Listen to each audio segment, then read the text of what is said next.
anything during the presentation, because a lot of times they're mixed presentations with men and women, then they can leave a note with the teacher, and I can come back later and talk to them where no one would ever know. I try to meet with them during perhaps an ELO class if it's high school, wherever they feel that it's the safe place and they can feel the most comfortable to be honest and open, then I will go to them, they can come to me, whatever can get them to understand that we are here to help, that all I want to do is help them to learn how to be safe again. I think that that is the most important thing that we can do, is make sure we meet them where they are, wherever that might be. Right. And what types of dating violence do you see? We've talked about, you know, the texting issues, obviously physical, sexual abuse. What are you seeing with this age group? Anything you could think about with adults, we Wow. see it with our young people.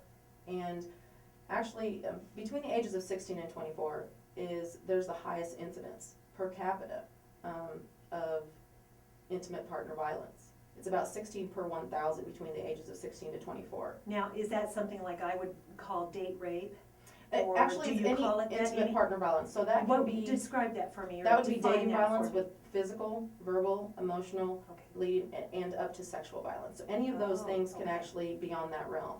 And it's about 16 per 1,000 between the ages of 16 to 24, whereas for the rest of the population, it's 6 in 1,000. So that's almost 3 times the amount when you're thinking of our young people who are between somewhere around sophomore year in high school up through, you know, maybe the first year or two of graduate school, if they decide to do that. So 16 to 24, you know. Why do you think that's such a high range at those ages?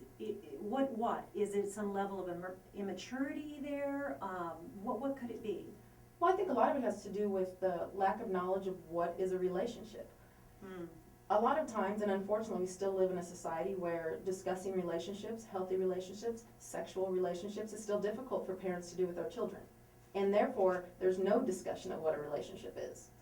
And when you don't know what it's supposed to look like, and you don't know what it's supposed to feel like, then you fall into the, you know, you can fall easily into the hands of a person who may treat you, you know, whether it's violently, rudely, disrespectfully.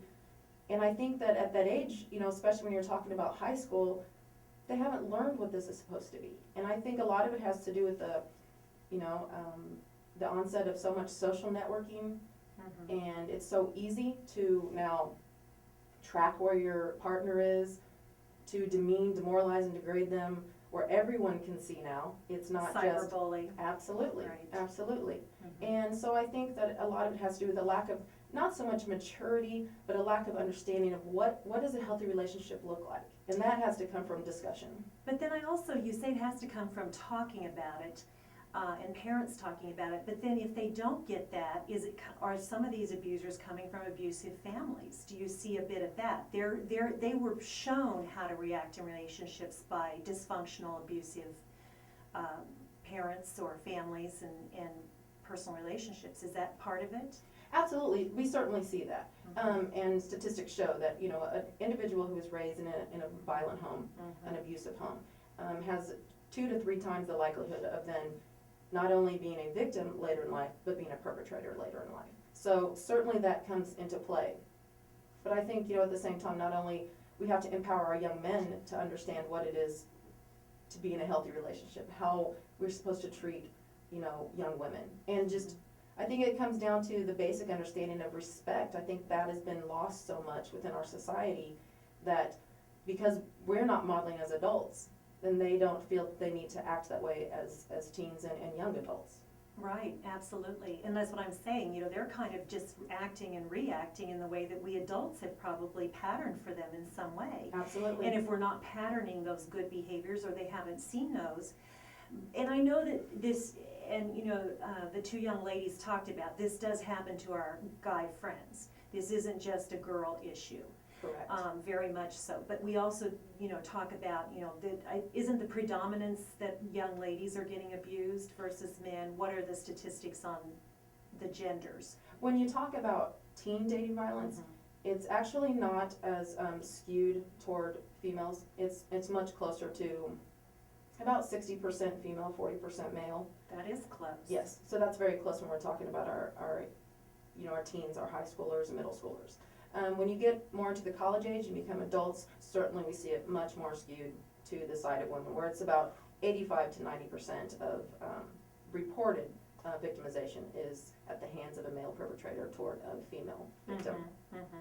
So what can we, if we can just, go with that later statistic and focus on these young ladies, what can we tell them or teach them about healthy relationship, and tell our listeners out there that they can be cognizant of, that will show them, tell them, help them live or reject, an unhealthy relationship, live a healthy one?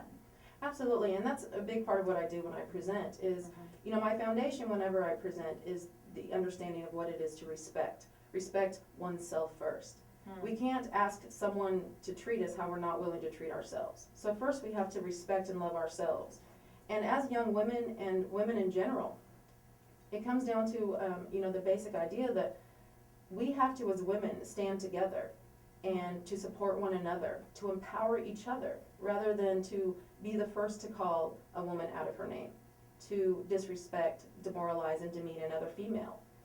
When we allow men to see us treating each other being women, disrespectfully, calling each other names, they look at that and they say, if you do not respect yourselves, why then should we? And so I think that a big part of the process must come from us women to stand together and say, we will not tolerate that type of disrespect from anyone, regardless of your gender. And I think that it's huge when I speak to young women about that. And you can see in their faces that it's almost like a light bulb goes off. That, right. You're right. We don't respect each other, and so we don't hold ourselves to the same standard that we say men are supposed to do.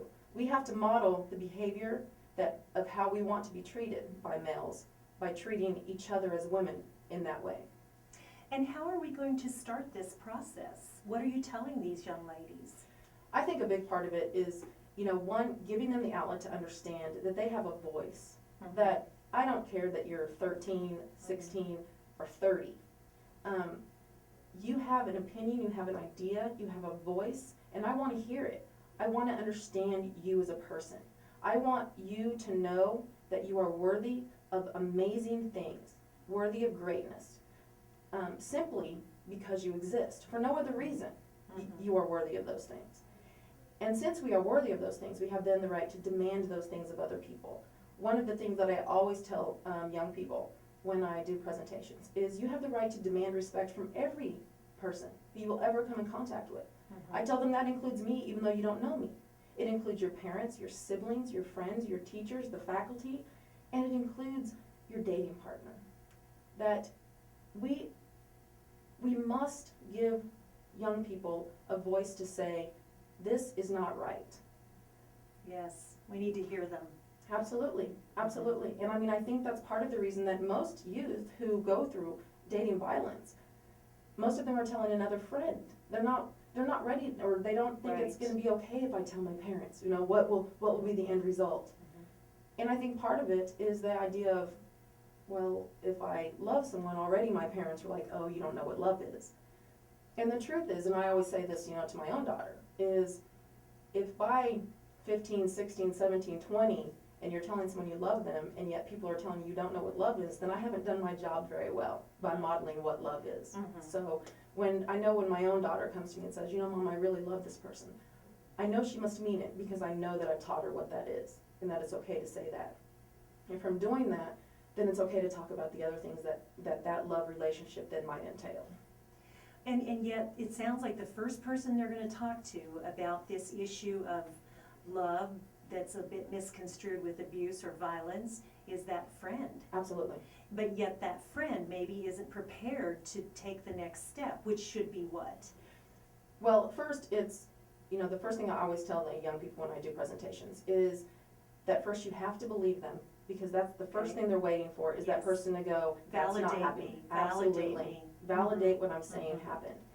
Explain to them that what happened to them is not their fault, that they did not do anything that would warrant or deserve what then happened to them. Be there to listen, to support them. Part of the difficulty with any type of dating violence or domestic violence, regardless of age, is the understanding that often that person will stay in the relationship. And that's Yes. very hard for most people to understand. I would never tell the friend that they should then go immediately tell an adult. Work with that friend, be there for that friend, constantly give them the idea, we need to talk to someone. We need to talk to someone who can help you understand that you don't deserve this. And you wanna say these things in a non-judgmental way. And I know that's hard for teens, but I think that sometimes we don't, even in that statement, I didn't give teens enough credit, because I think it might be difficult, but they're capable. And I think that for the most part, even teenagers want to stand up and say, this is wrong and we want better. Well, I would agree, and that everything that you said, I'm so ready to get myself on my website and replay this, because, and I hope a lot of teen girls are listening and teen guys are listening to hear what you've just said about, when you tell the friend, number one, believe them, support them, be there to listen. Don't necessarily run right away to the parents, but try to encourage them to come back and seek help. Try to encourage them, but it sounds like you want to let that be someone on their time when Absolutely. they're ready. So, Claudette, there's so much interesting here to say, and I want to continue our conversation here on the Joan Yurkovich Show at 9:10 KINA, but we're going to take a little break and we'll be back. Ooh. Sorry, you get me on this subject. And I can just No, go. you're the perfect guest, believe me, because, you have so much to say, and I like the format of our show where we do two guests and we kind of split it, because we're such a quick fix society, but I'd love to have you back, because, we're not gonna get even to touch on everything you'd have to Right. share on this, and I can almost hear you at your presentations at the schools where, and I can almost see visually those people in the crowd just lighting up and saying, we as women, we don't support each other. And I just had, not too long ago, a conversation with an abuse survivor, and had said, old enough to have gone through it and processed it and be out of it and all of that, had said the same thing. We as women need to empower and support each other in these situations. And as much as I can say that about we as women, what about these men?